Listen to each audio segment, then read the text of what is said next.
News ಲಂಚ್ಗೆ ಸ್ವಾಗತ. ನಾನು ಭಾವನಾ. ಈಗ ಹೆಡ್ಲೈನ್ಸ್.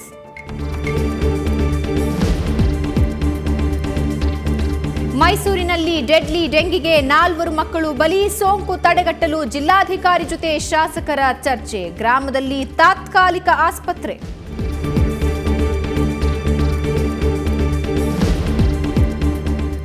ಸುವರ್ಣ ನ್ಯೂಸ್ ನಿರಂತರ ವರದಿಗೆ ಎಚ್ಚೆತ್ತ ಸರ್ಕಾರ. ಇಂದು ಆರೋಗ್ಯ ಸಚಿವ ಖಾದರ್ ಗ್ರಾಮಕ್ಕೆ ಭೇಟಿ. ಬೆಂಗಳೂರಿನಿಂದ ಅಧಿಕಾರಿಗಳ ಟೀಮ್ ರವಾನೆ.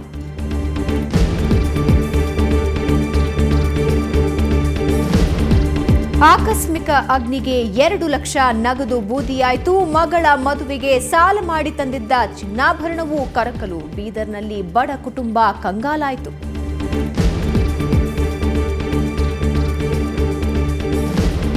ಒಂದೆಡೆ ಟ್ಯಾಂಕರ್ನಿಂದ ಹರಿದು ಹೋಗ್ತಿರೋ ನೀರು, ಮತ್ತೊಂದೆಡೆ ಜೀವಜಲಕ್ಕಾಗಿ ಜನರ ಪ್ರತಿಭಟನೆ. ಗದಗನಲ್ಲಿ ಅಧಿಕಾರಿಗಳ ಅಂಧ ದರ್ಬಾರ್. ನೀರಿಗಾಗಿ ಜನರ ಹಾಹಾಕಾರ.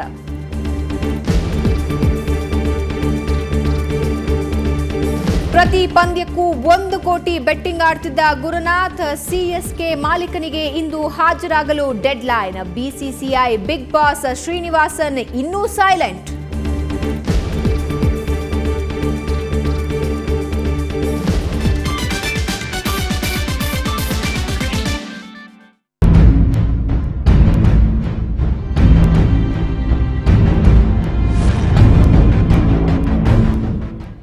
ಡೆಂಗಿ ರುದ್ರ ನರ್ತನಗೈದಿರೋ ಸಾಲಂಡಿ ಗ್ರಾಮದಲ್ಲಿ ಮತ್ತೆ 7 ಮಕ್ಕಳು ತೀವ್ರ ಅಸ್ವಸ್ಥಗೊಂಡಿದ್ದಾರೆ.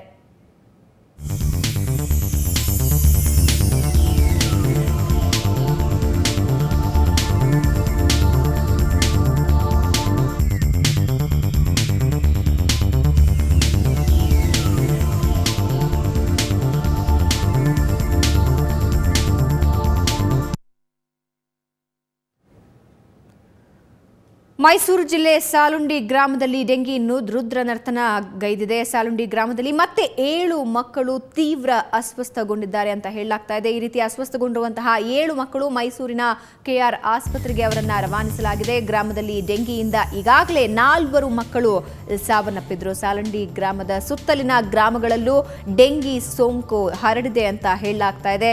ಈಗಾಗಲೇ ಸ್ಥಳಕ್ಕೆ ಡಿಸಿ ಆಗಮಿಸಿದ್ದಾರೆ. ಜೊತೆಗೆ ಶಾಸಕರು ಕೂಡ ಆಗಮಿಸಿ ಸೂಕ್ತ ಕ್ರಮ ಕೈಗೊಳ್ಳುವ ಭರವಸೆಯನ್ನು ನೀಡಿದ್ದಾರೆ. ಆದರೆ ಇನ್ನು 7 ಮಕ್ಕಳಲ್ಲಿ ಡೆಂಗಿ ಸೋಂಕು ಕಂಡುಬಂದಿದೆ. ತೀವ್ರ ಅಸ್ವಸ್ಥವಾಗಿರೋ ಮಕ್ಕಳನ್ನ ಮೈಸೂರಿನ ಕೆಆರ್ ಆಸ್ಪತ್ರೆಗೆ ರವಾನಿಸಲಾಗಿದೆ.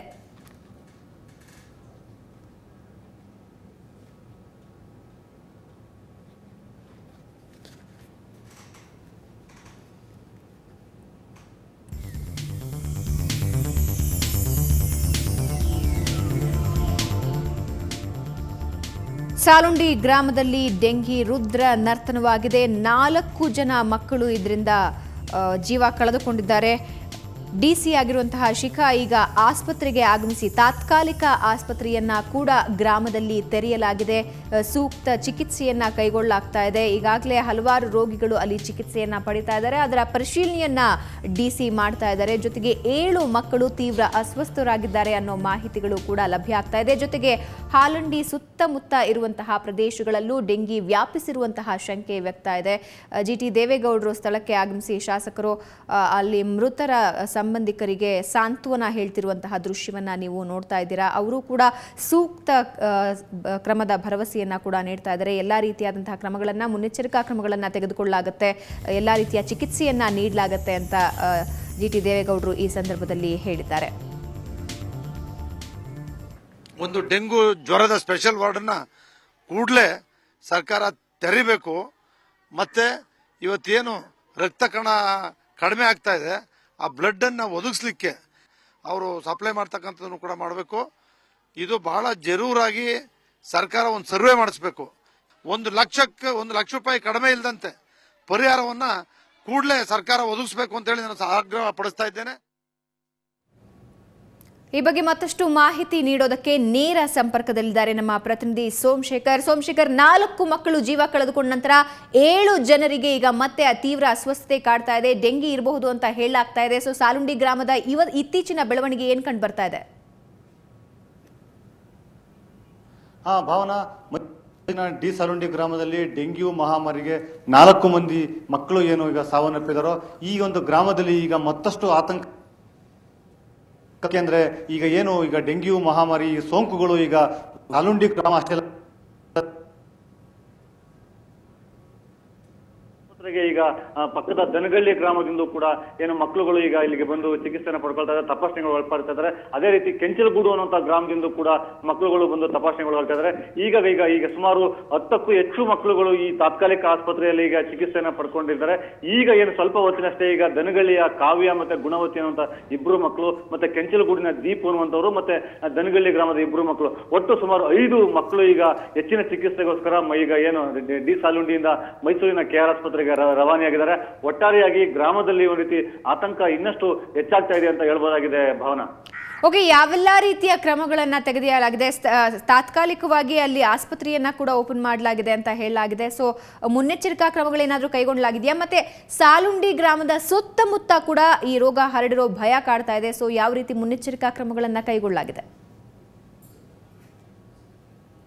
ಹೌದು ಭಾವನಾ, ಏನೀಗ ಡಿ ಸಾಲುಂಡಿ ಗ್ರಾಮಕ್ಕೆ ಬೆಳಿಗ್ಗೆಯಿಂದ ಇಡೀ ಜಿಲ್ಲಾಡಳಿತದ ಜಿಲ್ಲಾಧಿಕಾರಿಗಳು ಮತ್ತೆ ಆರೋಗ್ಯ ಇಲಾಖೆ ಅಧಿಕಾರಿಗಳು ಎಲ್ಲರೂ ಕೂಡ ಇಲ್ಲಿಗೆ ಆಗಮಿಸಿ ಈಗ ಇಲ್ಲೇ ಕೂಡ ಮೊಕ್ಕ ಮೂಡಿದ್ದಾರೆ. ಎಲ್ಲ ಅಗತ್ಯ ರೀತಿಯ ಮುಂಜಾಗ್ರತಾ ಕ್ರಮಗಳನ್ನು ಕೈಗೊಳ್ತಾ ಇದ್ದಾರೆ. ಇಡೀ ಗ್ರಾಮದಲ್ಲಿ ಮೊದಲನೇದಾಗಿ ಸ್ವಚ್ಛತೆಗೆ ಮೊದಲನೇ ಆದ್ಯತೆಯನ್ನು ಕೊಟ್ಟು ಇಲ್ಲಿ ಏನು ಕಸ ಇರುವಂಥದ್ದು, ಚರಂಡಿಗಳಿವೆ ಎಲ್ಲ ಮಾಡಿಸುವಂಥದ್ದು ಮಾಡ್ತಾ ಇದ್ದಾರೆ. ಮತ್ತೆ ಏನೀಗ ಇದುವರೆಗೂ ಗ್ರಾಮದಲ್ಲಿ ಸುಮಾರು 1 ವಾರಕ್ಕೂ ಹೆಚ್ಚು ದಿನಗಳ ಸುಮಾರು 8 ದಿನಗಳ ಕಾಲ ಏನು ಮನೆಗಳಲ್ಲಿ ನೀರನ್ನ ಶೇಖರಣೆ ಮಾಡಿ ಇಟ್ಕೊಂಡಿದ್ರು. ಆ ನೀರಿನಲ್ಲಿ ಈಗ ಹುಳಗಳು ಕೂಡ ಕಂಡು ಬರ್ತಾ ಇದೆ. ಆ ನೀರನ್ನ ಕುಡದೆ ಈ ತರದ ಒಂದು ಸೋಂಕು ಕಾಣಿಸ್ಕೊಂಡಿರುವಂತದ್ದು ದೃಢಪಡ್ತಾ ಇದೆ. ಈ ಬಗ್ಗೆ ಏನು ಅಧಿಕಾರಿಗಳು ಇಡೀ ಗ್ರಾಮದಲ್ಲಿ ಈಗ ಮನೆಗೆ ತೆರಳಿ ಕರಪತ್ರಗಳನ್ನು ವಿತರಿಸಿ ಜಾಗೃತಿಯನ್ನು ಮೂಡಿಸುವಂತ ನಿಟ್ಟಿನಲ್ಲೂ ಕೂಡ ಕಾರ್ಯೋನ್ಮುಖರಾಗಿದ್ದಾರೆ. ಒಟ್ಟಾರೆಯಾಗಿ ಇಡೀ ಏನು ಜಿಲ್ಲಾಡಳಿತ ಈ ಗ್ರಾಮಕ್ಕೆ ಧಾವಿಸಿ ಅಗತ್ಯ ಮುಂಜಾಗ್ರತಾ ಕ್ರಮಗಳನ್ನ ಕೈಗೊಳ್ತಾ ಇದೆ. ಇಷ್ಟಾದ್ರೂ ಕೂಡ ಗ್ರಾಮದಲ್ಲಿ ಆತಂಕ ಹೆಚ್ಚಾಗ್ತಾ ಇದೆ ಅಂತ ಹೇಳ್ಬೋದು ಭಾವನಾ. ಓಕೆ, ಈಗ ಅಸ್ವಸ್ಥಗೊಂಡಿರುವಂತಹವರ ಸ್ಥಿತಿ ಹೇಗಿದೆ? ಯಾಕಂದ್ರೆ 7 ಮಕ್ಕಳು ಈಗ ತೀವ್ರ ಅಸ್ವಸ್ಥತೆಯಿಂದ ಬಳಲ್ತಾ ಇದ್ದಾರೆ ಅಂತ ಹೇಳಲಾಗಿದೆ. ಅವ್ರ ಬಗ್ಗೆ ಏನಾದ್ರೂ ಮಾಹಿತಿ ಲಭ್ಯ ಆಗಿದೆಯಾ? ಅವರ ಆರೋಗ್ಯದಲ್ಲಿ ಚೇತರಿಕೆ ಏನಾದ್ರೂ ಕಂಡಿದ್ಯಾ? ಹೌದು ಭಾವನಾ, ಏನಂದ್ರೆ ಈಗ ತಾತ್ಕಾಲಿಕ ಆಸ್ಪತ್ರೆಯಲ್ಲಿ ಚಿಕಿತ್ಸೆ ಪಡ್ಕೊಂಡಂತಹ ಮಕ್ಕಳುಗಳ ಪೈಕಿ 7 ಮಂದಿ ತೀವ್ರವಾದ ಅಸ್ವಸ್ಥಗೊಂಡಿದ್ರು. ಅವರೆಲ್ಲರೂ ಕೂಡ ಈಗ ಅವರು ಔಟ್ ಆಫ್ ಡೇಂಜರ್ ಅಂತ ಹೇಳಲಾಗ್ತಾ ಇದೆ. ಅಂದ್ರೆ ಈ ಸೋಂಕು ಜಾಸ್ತಿ ಆಗಿರೋದ್ರಿಂದ ಅವರು ಅಸ್ವಸ್ಥರಾಗಿರುವಂತದ್ರಿಂದ ಇಲ್ಲಿ ಅವರಿಗೆ ಡ್ರಿಪ್ಸ್ ಅನ್ನ ಹಾಕಿ ಹೆಚ್ಚಿನ ಚಿಕಿತ್ಸೆಗಾಗಿ ಈಗ ಮೈಸೂರಿಗೆ ಈಗ ಅವರನ್ನ ಕಳಿಸ್ಕೊಡ್ಲಾಗ್ತಾ ಇದೆ. ಭಾವನಾ, ಒಟ್ಟಾರೆಯಾಗಿ ಇಡೀ ಗ್ರಾಮದಲ್ಲಿ ಏನೇನು ಆತಂಕ ಹೆಚ್ಚಾಗ್ತಾ ಇದೆಯೋ ಇದರಿಂದ ಎಚ್ಚೆತ್ಕೊಂಡಂತಹ ಸರ್ಕಾರ ಕೂಡ ಈ ತಕ್ಷಣವೇ ಎಲ್ಲ ಅಗತ್ಯ ಮುಂಜಾಗ್ರತಾ ಕ್ರಮಗಳನ್ನು ಕೈಗೊಳ್ಳಲು ಕೂಡ ಆರೋಗ್ಯ ಇಲಾಖೆ ಕ್ರಮವನ್ನು ಕೈಗೊಂಡಿದೆ. ಅಷ್ಟೇ ಅಲ್ಲದೆ ಆರೋಗ್ಯ ಸಚಿವರು ಕೂಡ ಈ ಗ್ರಾಮಕ್ಕೆ ಭೇಟಿ ನೀಡ್ತೀವಿ ಅಂತ ಈಗಾಗಲೇ ಕೂಡ ಬೆಂಗಳೂರಿನಲ್ಲಿ ಹೇಳಿರ್ತಕ್ಕಂಥ ಮಾಹಿತಿ ನಮಗೆ ಲಭ್ಯ ಆಗ್ತಾ ಇದೆ. ಬಹುಶಃ ಅವರು ಸಂಜೆ ವೇಳೆಗೆ ಈ ಗ್ರಾಮಕ್ಕೆ ಬಂದು ಇಲ್ಲಿ ಪರಿಶೀಲನೆ ಮಾಡಿ ಇನ್ನಷ್ಟು ಮುಂಜಾಗ್ರತಾ ಕ್ರಮಗಳನ್ನು ಕೈಗೊಳ್ಳುವ ನಿಟ್ಟಿನಲ್ಲಿ ಅವರು ಕ್ರಮಗಳನ್ನು ಕೈಗೊಳ್ಳಬೇಕಾಗಿದೆ ಭಾವನಾ. ಓಕೆ, DC ಮಾತಾಡುವಾಗಲೂ ಒಂದು ಮಾತು ಹೇಳಿದ್ರು, ನೀರಿನ ಸಮಸ್ಯೆ ಅತಿ ಹೆಚ್ಚಿಗೆ ಕಂಡು ಬರ್ತಾ ಇತ್ತು. ನೀರಿನ ಸರಬರಾಜು ಮಾಡ್ತಾ ಇರೋದ್ರಿಂದ ಅದರ ಶೇಖರಣೆಯಿಂದ ಈ ರೀತಿ ಡೆಂಗಿ ಹರಡ್ತಾ ಇದೆ ಅಂತ. ಸೊ ಈ ನೀರಿನ ಸಮಸ್ಯೆಗೆ ಏನಾದರೂ ಸೂಕ್ತ ಪರಿಹಾರ ಕೈಗೊಳ್ಳುವತ್ತ ಏನಾದರೂ ಹೆಜ್ಜೆ ಇಡ್ತಾ ಇದ್ದಾರಾ ಹೇಗೆ? ಹೌದು ಭಾವನಾ, ಏನಂದ್ರೆ ಇಡೀ ಈಗೇನ ಈ ರೋಗಕ್ಕೆ ಪ್ರಮುಖವಾದಂತಹ ಕಾರಣ ಆಗಿರುವಂತದ್ದೇ ಕುಡಿಯೋ ನೀರಿನ ಸಮಸ್ಯೆ. ಏನಂದ್ರೆ ಈಗ ಬೇಸಿಗೆ ಆಗಿರೋದ್ರಿಂದ ಈ ಗ್ರಾಮದಲ್ಲಿ ಬೋರ್ವೆಲ್ ನ ಏನು ಆಧರಿಸಿಕೊಂಡು ನೀರನ್ನ ಸರಬರಾಜು ಮಾಡಬೇಕಾಗಿದೆ. ಆದ್ರೆ ಈಗ ಬೋರ್ವೆಲ್ ಅಂತರ್ಜಲ ಸಂಪೂರ್ಣವಾಗಿ ಕುಗ್ಗಿ ಹೋಗಿರೋದ್ರಿಂದ ಬೋರ್ವೆಲ್ ನಲ್ಲಿ ಯಾವುದೇ ತರದ ನೀರು ಬರ್ತಾ ಇಲ್ಲ. ಅದರಿಂದಾಗಿ ಕಳೆದ 1 ವಾರಗಳಿಂದ ಈ ಗ್ರಾಮಕ್ಕೆ ಗ್ರಾಮ ಪಂಚಾಯಿತಿ ಮತ್ತೆ ಜಿಲ್ಲಾ ಪಂಚಾಯಿತಿಗಳ ಮೂಲಕ ಟ್ಯಾಂಕರ್ಗಳ ಮೂಲಕ ನೀರನ್ನ ಸರಬರಾಜು ಮಾಡಲಾಗ್ತಾ ಇತ್ತು. ಆದ್ರೆ ಟ್ಯಾಂಕರ್ ಮೂಲಕ ನೀರನ್ನ ಸರಬರಾಜು ಮಾಡ್ತಕ್ಕಂಥ ಗುತ್ತಿಗೆದಾರರಿಗೆ ಏನು ಪೇಮೆಂಟ್ ಆಗಿಲ್ಲ ಅನ್ನೋ ಕಾರಣಕ್ಕೆ ಅವರು 2 ದಿನಗಳಿಂದ ನೀರನ್ನ ಸ್ಟಾಪ್ ಮಾಡಿದ್ರು. ಇದರಿಂದಾಗಿ ನೀರಿನ ಕೊರತೆ ಉಂಟಾಗಬಹುದು ಅಂತೇಳಿ ಇಡೀ ಗ್ರಾಮಸ್ಥರು 1 ವಾರಗಳಿಂದಲೇ ಮನೆಗಳಲ್ಲಿ ಏನು ಪಾತ್ರೆಗಳಲ್ಲಿ ನೀರನ್ನ ಸಂಗ್ರಹ ಮಾಡ್ಕೊಂಡಿದ್ರು. ಈ ರೀತಿ 1 ವಾರಗಳಿಂದ ಸಂಗ್ರಹಣ ಮಾಡ್ಕೊಂಡಿರ್ತಕ್ಕಂಥ ನೀರು ಕಲುಷಿತಗೊಂಡು ಅದರಲ್ಲಿ ಹುಳಗಳು ಕಾಣಿಸ್ಕೊಂಡು ಮಕ್ಕಳುಗಳು ನೀರನ್ನ ಕುಡಿದು ಈ ರೀತಿ ರೋಗ ಕಾಣಿಸ್ಕೊಂಡಿದೆ. ಅದರಿಂದಾಗಿ ಇಲ್ಲಿ ಫಸ್ಟ್ ಪ್ರಯಾರಿಟಿ ಆಗಿ ಒಂದ್ ಕಡೆ ಆರೋಗ್ಯ ತಪಾಸಣೆ ಮತ್ತೆ ಮುನ್ನೆಚ್ಚರಿಕಾ ಕ್ರಮಗಳನ್ನು ಕೈಗೊಳ್ಳುವಂಥದ್ದು ಫಸ್ಟ್ ಪ್ರಯಾರಿಟಿ ಆಗಿದ್ರೆ, ಅದೇ ರೀತಿ ಕುಡಿಯೋ ನೀರಿನಲ್ಲಿ ಕೂಡ ಏನು ಅಗತ್ಯ ಕ್ರಮಗಳನ್ನ ಕೈಗೊಳ್ಳಲಾಗ್ತಾ ಇದೆ. ಈಗ ಏನು ಬೋರ್ವೆಲ್ಗಳನ್ನ ಇನ್ನಷ್ಟು ಪಂಪಿಂಗ್ ಮಾಡಿ ಒಂದು ನೀರನ್ನ ಸರಬರಾಜು ಮಾಡುವಂತದ್ದು ಮತ್ತೆ ಶುದ್ಧವಾದಂತಹ ನೀರನ್ನ ಟ್ಯಾಂಕರ್ಗಳ ಮೂಲಕ ಸರಬರಾಜು ಮಾಡುವಂತಹ ನಿಟ್ಟಿನಲ್ಲಿ ಕೂಡ ಜಿಲ್ಲಾಧಿಕಾರಿಗಳು ಅಧಿಕಾರಿಗಳಿಗೆ ಸೂಚನೆಯನ್ನ ನೀಡಿದ್ದಾರೆ ಭಾವನಾ. ಓಕೆ, ಧನ್ಯವಾದ ಸೋಮಶೇಖರ್ ಮಾಹಿತಿಗಾಗಿ. ಮೈಸೂರಿನಲ್ಲಿ ಅಂದರೆ ಸಾಲುಂಡಿ ಗ್ರಾಮದಲ್ಲಿ ಮತ್ತೆ ಮಹಾಮಾರಿ ಡೆಂಗಿ ಅಟ್ಟಹಾಸ ಮೆರೆದಿದೆ. ಸಾಲುಂಡಿ ಗ್ರಾಮದಲ್ಲಿ 4 ಮಕ್ಕಳು ಡೆಂಗಿಗೆ ಬಲಿಯಾಗಿರೋ ಶಂಕೆ ವ್ಯಕ್ತವಾಗಿತ್ತು. ಅದರಲ್ಲಿ 2 ಹೆಸರನ್ನ ಖಚಿತಪಡಿಸಲಾಗಿದೆ. ಸುಷ್ಮಿತಾ ಹಾಗೂ ರವಿಚಂದ್ರ ಇವರ ಹೆಸರನ್ನ ಖಚಿತಪಡಿಸಲಾಗಿತ್ತು. ಡೆಂಗಿಯಿಂದ ಮೃತಪಟ್ಟಿದ್ದಾರೆ ಅಂತ. 4ರಲ್ಲಿ 6 ವರ್ಷದ ಸುಷ್ಮಿತಾ ಆಗಿದ್ರು. ರವಿಚಂದ್ರನ್ ಡೆಂಗಿಯಿಂದ ಮೃತಪಟ್ಟಿರುವುದು ಬಹುತೇಕ ಖಚಿತವಾಗಿತ್ತು. ಇನ್ನು ಯಶಸ್ವಿನಿ ಹಾಗೂ ಪ್ರೀತಮ ಸಾವಿನ ಬಗ್ಗೆ ವರದಿ ಬರಬೇಕಾಗಿದೆ. 4 ಮಕ್ಕಳು ಸಾಲುಂಡಿ ನಿವಾಸಿಗಳಾಗಿದ್ದಾರೆ. ಅಲ್ಲದೆ ಗ್ರಾಮದ ಇನ್ನೂ 8ರಿಂದ 10 ಜನ ಜ್ವರದಿಂದ ಬಳಲ್ತಾ ಇದ್ದಾರೆ. ಸುದ್ದಿ ತಿಳಿದು ತಾಲೂಕು ವೈದ್ಯರು ಗ್ರಾಮಕ್ಕೆ ದೌಡಾಯಿಸಿದ್ದಾರೆ. ಡೆಂಗಿ ಹಿನ್ನೆಲೆಯಲ್ಲಿ ಸಾಲುಂಡಿ ಗ್ರಾಮದಲ್ಲಿ ಸ್ಮಶಾನ ಮೌನ ಆವರಿಸಿದೆ. ಸುದ್ದಿ ತಿಳಿದ ಶಾಸಕ ಜಿಟಿ ದೇವೇಗೌಡ ಸಾಲುಂಡಿ ಗ್ರಾಮಕ್ಕೆ ಆಗಮಿಸಿದ್ದು ವೈದ್ಯಾಧಿಕಾರಿಗಳ ಜೊತೆ ಮಾತುಕತೆಯನ್ನ ಸಹ ನಡೆಸಿದ್ದಾರೆ. ಇನ್ನು ಮೈಸೂರು ಜಿಲ್ಲಾಧಿಕಾರಿ ಕೂಡ ಸಾಲುಂಡಿ ಗ್ರಾಮಕ್ಕೆ ಆಗಮಿಸಿದ್ದು ಸೋಂಕು ತಡೆಗಟ್ಟುವ ನಿಟ್ಟಿನಲ್ಲಿ ಕೈಗೊಳ್ಳಬೇಕಿರುವ ಕ್ರಮಗಳ ಬಗ್ಗೆ ಚರ್ಚೆ ನಡೆಸಿದ್ದಾರೆ. ಡೆಂಗಿ ಜ್ವರದಿಂದ ತತ್ತರಿಸಿರುವ ಸಾಲುಂಡಿ ಗ್ರಾಮಕ್ಕೆ ತೆರಳಿ ಪರಿಶೀಲನೆ ನಡೆಸುವುದಾಗಿ ಆರೋಗ್ಯ ಸಚಿವ ಯುಟಿ ಖಾದರ್ ಹೇಳಿದ್ದಾರೆ. ಸುವರ್ಣ ನ್ಯೂಸ್ ಜೊತೆ ಮಾತನಾಡಿದ ಅವರು, ಈಗಾಗಲೇ ಗ್ರಾಮಕ್ಕೆ ಆರೋಗ್ಯಾಧಿಕಾರಿಗಳ ತಂಡ ಕಳುಹಿಸಲಾಗಿದ್ದು ಎಲ್ಲಾ ರೀತಿಯ ಮುಂಜಾಗ್ರತಾ ಕ್ರಮ ಕೈಗೊಳ್ಳಲಾಗಿದೆ ಅಂತ ತಿಳಿಸಿದರು. ಆರೋಗ್ಯಾಧಿಕಾರಿಗಳ ನಿರ್ಲಕ್ಷ್ಯ ಕಂಡು ಬಂದರೆ ಕಠಿಣ ಕ್ರಮ ಕೈಗೊಳ್ಳುವ ಎಚ್ಚರಿಕೆಯನ್ನ ಸಹ ನೀಡಿದರು. ನಮ್ಮ ಪ್ರತಿನಿಧಿ ಜಯಪ್ರಕಾಶ್ ಶೆಟ್ಟಿ ಸಚಿವರ ಜೊತೆ ನಡೆಸಿರೋ ಚಿಟ್ ಚಾಟ್ ಇಲ್ಲಿದೆ.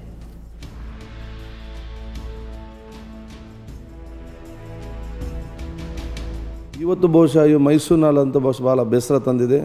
ಬಹುಶಃ ನಮ್ಮ ಸೋದರಿ ಇವತ್ತು ಸಾಂಕ್ರಾಮಿಕ ಬಲಿಯಾಗಿದ್ದ ಬಹುಶಃ ನಮ್ಮ ಇಡೀ ಎಲ್ಲರಿಗೂ ಕೂಡ ಒಂದು ಬೇಸರ ಸಂಗತಿಯನ್ನು ಹೇಳಿಕೊಂಡು ಸುದ್ದಿ ತಿಳಿದ ತಕ್ಷಣ ನಮ್ಮ ಪ್ರಿನ್ಸಿಪಲ್ ಸೆಕ್ರೆಟರಿಗೆ ಮಾತಾಡಿ ಅಲ್ಲಿಗೆ ತಕ್ಷಣವೇ ಆ ಒಂದು ನಮ್ಮ ಡೈರೆಕ್ಟರ್ ಆಫ್ ಹೆಲ್ತ್ ಹಾಗೂ ಅದೇ ರೀತಿಯಲ್ಲಿ ಬಹುಶಃ ನಮ್ಮ ಯಾರು ಇವತ್ತು ಲ್ಯಾಬ್ ಇದನ್ನು ಸರಿಯಾಗಿ ಪರೀಕ್ಷಿಸುವಂಥ ಲ್ಯಾಬ್ ಟೆಕ್ನಿಷಿಯನ್ ಇದ್ದಾರೆ, ಇನ್ನಿತರ ನಮಗೆ ಸಂಬಂಧಪಟ್ಟ ಇಲಾಖೆ ಅಧಿಕಾರಿಗಳನ್ನು ತಕ್ಷಣ ಬೆಂಗಳೂರಿನಿಂದ ಆ ಕಡೆಗೆ ನಾನು ಕಳಿಸಿದ್ದೇನೆ. ನಾನು ಕೂಡ ಈ ಬಗ್ಗೆ ಮನೆ ಮುಖ್ಯಮಂತ್ರಿಗಳು ಚರ್ಚೆ ಮಾಡಿದ್ದೇನೆ. ನಮ್ಮ ಕ್ಯಾಬಿನೆಟ್ ಮೀಟಿಂಗ್ ಆದ ತಕ್ಷಣ ಆ ಪ್ರದೇಶಕ್ಕೆ ಹೋಗಿ ವಾಸ್ತವವಾಗಿ ಏನಾಗಿದೆ, ಯಾಕಾಗಿ ಈಗ ಆಯಿತು, ನಮ್ಮ ಇಲಾಖೆಯ ನಿರ್ಲಕ್ಷ್ಯ ಏನಾದ್ರು ಇದೆಯಾ, ಇದ್ದಿದ್ದರೆ ಆ ಅಧಿಕಾರಿಗೆ ಯಾರು ಅದಕ್ಕೆ ಕಾರಣಕರ್ತರು, ಅದೇ ರೀತಿ ಇನ್ನು ಮುಂದಕ್ಕೆ ಯಾವ ರೀತಿ ತಡೆಗಟ್ಟುವಂಥ ಕೆಲಸ ಇಲ್ಲಿ ಮಾತ್ರ ರಾಜ್ಯದಲ್ಲಿ ಹೇಗೆ ಮಾಡ್ಬೋದು ಅಂತ ತೀರ್ಮಾನ ಬಹುಶಃ ಖಂಡಿತವಾಗಿ ನಾನು ಕ್ರಮ ಕೈಗೊಳ್ಳುತ್ತೆ ಎಂದು ಹೇಳಿಕ್ಕೆ ಇಚ್ಛಿಸ್ತೇನೆ.